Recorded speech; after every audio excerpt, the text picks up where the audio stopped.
네, 안녕하세요. 함께 성장하는 일상 랑랑부동산 플러스입니다. 제가 대구 부동산을 중점적으로 다루는 입장에서 어떤 개발 계획들이 있는지 늘상 좀 말씀을 드리고 있습니다. 이 부동산과 뗄래야 뗄 수 없는 관계이기 때문인 거죠.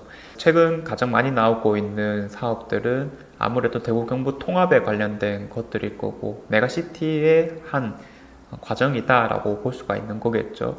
그래서 이제 광역교통들의 역할이 상당히 중요하다라고 볼 수가 있는 건데, 특히 서대구역에 관련해서는 발전된 것도 많이 남아 있습니다. 기존에 있던 동대구역, 대구역 같은 경우에는 사실 이제 좀 일찌감치 들어와 있던 상황이었었기 때문에 역세권 개발이라는 개념은 사실상 조금 힘들어졌다라고 볼 수가 있겠고요. 그나마 우리가 미래를 좀 그려보자라는 측면에서 기대해 볼 수 있는 것은 이 서대구역 정도가 남아있다라고 이야기를 해볼 수 있겠습니다. 자, 그래서 이 서대구역 개발이 참 중요하다라고 볼 수가 있는 건데, 쉽지는 않겠다, 그렇죠? 하나하나 살펴보면서 어떤 한계점이 있고 우리가 나아가야 되는 방향성이 무엇인지에 대해서 한번 말씀을 드려보도록 하겠습니다. 작년 말부터 이 서대구역 개발에 대한 홈페이지가 따로 열렸더라고요. 자, 이 조감도를 한번 보시게 되면 역 주변에 이제 사람들을 불러일으킬 수 있을 만한 앵커 시설을 많이 만들어야 된다라는 측면에서 이제 랜드마크가 될 수 있을 만한 큼지막한 건물들과 그리고 주변에 여러 가지 주거 시설들을 좀 계획하고 있는 상황입니다.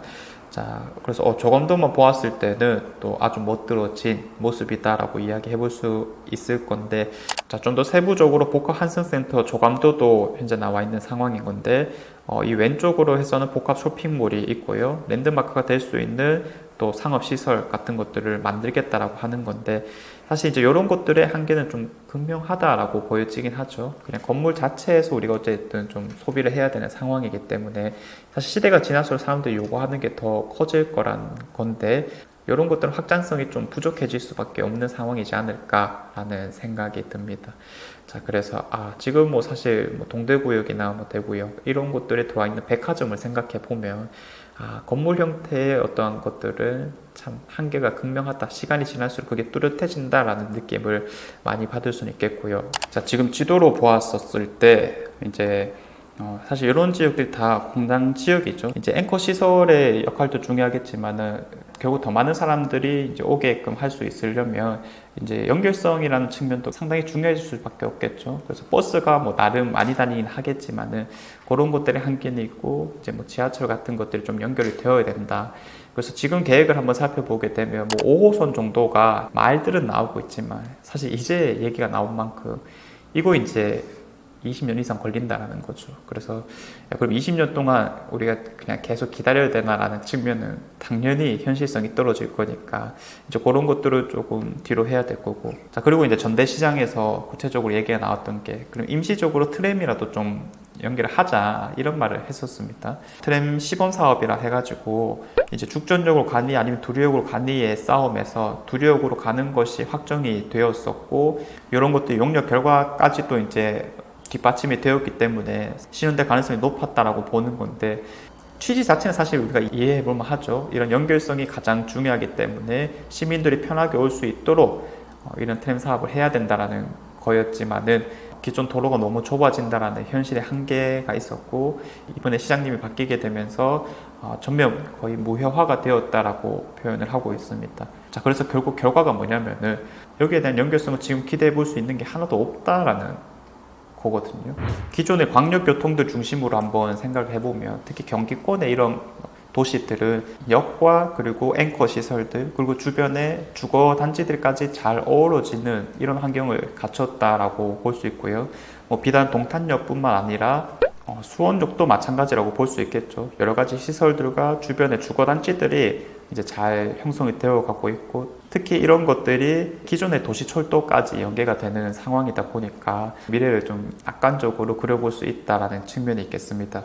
평택 역시 마찬가지라고 볼 수 있겠죠. 평택 지제역이 생기고 나서 이제 이런 아파트들이 이제 많이 들어오고 있는 상황인 건데, 사실상 기존의 비전동이라는 곳이 가장 중심지였지만은 이게 광역교통 개발에 따른 자연스러운 추계 이동이 마련되고 있다라고 볼 수가 있을 거고, 지금 이제 주변으로 해서 여러 가지 연계 사업들이 현재 진행되고 있는 와중입니다.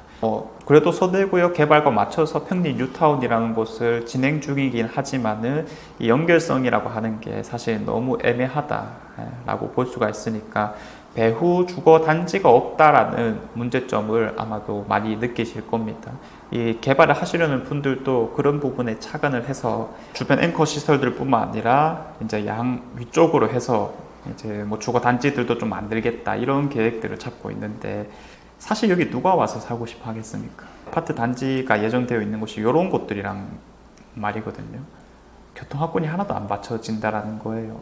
안 그래도 서구 지역이 공단들 바로 옆이다라는 인식 때문에 엄청 이제 부정적이다라고 이야기를 해볼 수가 있을 건데 정말 이제 공단들 중간에 딱 예정이 되어 있어요. 이거 대체 누구를 위한 주거 단지냐라고 생각을 해봤을 때 그냥 이제 서대구역을 위한 주거 단지다 정도밖에 해석이 안 되니까 이런 계획들이 참 부질없다라는 생각이 들고 있습니다. 자, 그래서 지금 최근에 나왔던 것으로 이제 염색 산업단지 이전 타당성 연구 용역을 추진하겠다라고 이제 기사가 나왔거든요. 자, 그래서 이런 것들을 이제 만약에 옮겨가게 되면 어떤 식으로 후적지를 개발할 것이냐 이런 거에 대한 연구 영역이 진행되고 있는 상황인 건데 이때 정말 계획이 잘 세워져야 된다는 거죠.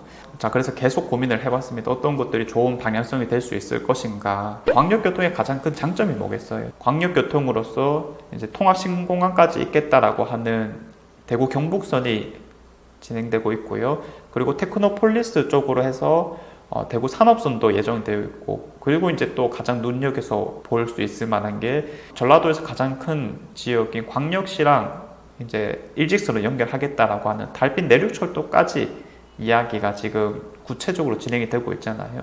다른 도시들과 연결할 수 있다라는 점이 크게 작용되고 있기 때문에 사실 아까 말씀드렸던 5호선 계획 뭐 이런 건 너무 시간이 많이 걸릴 거니까 우리 대구 시민이 어떻게 하면 많이 올 수 있을까의 인식에서 벗어나야 됩니다. 이거. 네. 사실상 많이 올 수 있는 환경도 아니고요.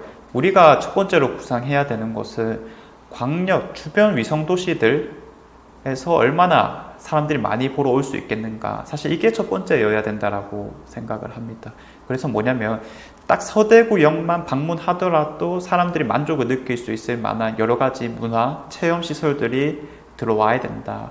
여기서부터 우리가 구상을 좀 해보자면 어떤 테마를 갖춘 놀이시설이라든지 직객시설들을 만들어야 된다라고 보는 겁니다. 그래서 지금 이 위치가 얼마나 좋습니까? 가만히 생각해보면 우리가 어차피 이 공단들은 어떻게 해볼 수 없다라고 했었을 때 사실상 요 뒤에 부지들은 충분히 활용해 볼 수 있을 만한 상황이 마련되어 있다는 거죠.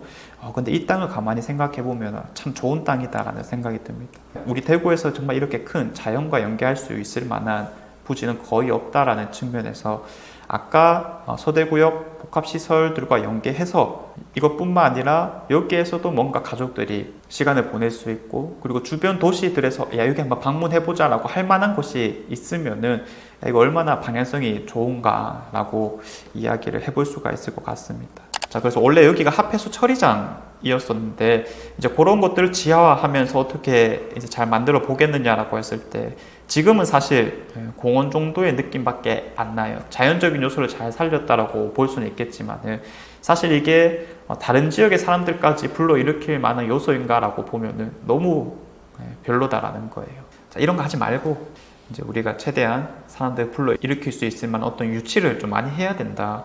더 노력해야죠, 사실. 자, 그래서 정리를 해보자면 기존 도심과 어떻게든 연계시켜 보려고 하는 한계는 너무 극명하기 때문에 이제 뭐 5호선이라든지 이런 굵직한 것을 기대할 수밖에 없긴 하지만은 이거는 시간이 너무 많이 걸린다라는 측면에서 그런 한계는 그럼 잠깐 내버려 두고 우리가 이 자체만으로 이 공간들만으로 사람들이 만족할 수 있을 만한 최대치를 한번 생각해 봐야 된다. 그래서 대구 시민들뿐만 아니라 광역교통이라는 취지에 맞게 주변 도시들에서 쉽게 접근해 올 수 있을 만한 서울에서도 놀러 올 수 있다는 거예요. 그래서 그런 것들을 유치할 만한 확실한 테마를 갖춘 어떠한 놀이시설이라든지 혹은 문화시설들이 마련되어야 된다. 동대구역 같은 경우에는 제일 좋은 그리고 제일 핵심 광역교통이긴 하지만은 사실 이 역세권 개발이라고 하는 것은 이제 한계가 있잖아요. 더 이상은. 그래서 주거 단지들을 뭐 신암 뉴타운 쪽으로 해서 계속 넓혀가고 있는 상황이고, 나중에 공항 후적지라는 곳도 신도시로 개발이 될 수 있으니까 이런 것들을 좀 더 주거 느낌을 살리고, 소대구역은 확실하게 역세권 복합 사업을 테마 있게 진행해야 된다 말씀드립니다. 다시 한번 말하자면 여기 주거 단지 짓는다라고 해서 좋아할 사람 아무도 없습니다. 선호한 사람 아무도 없고, 그저 어디에서나 발견할 수 있는 역세권 개발 사업이 되지 않기만을 좀 기원합니다. 자, 그래서 이런 것들도 앞서 영상을 찍었던 두류공원처럼 다시 없을 좀 기회이기 때문에 이런 개발 사업들도 이제 대구 시민의 입장에서 잘 진행되기를 바라겠습니다. 자, 이상 제가 준비한 내용은 여기까지이고요. 내일도 좋은 내용으로 찾아오겠습니다. 감사합니다.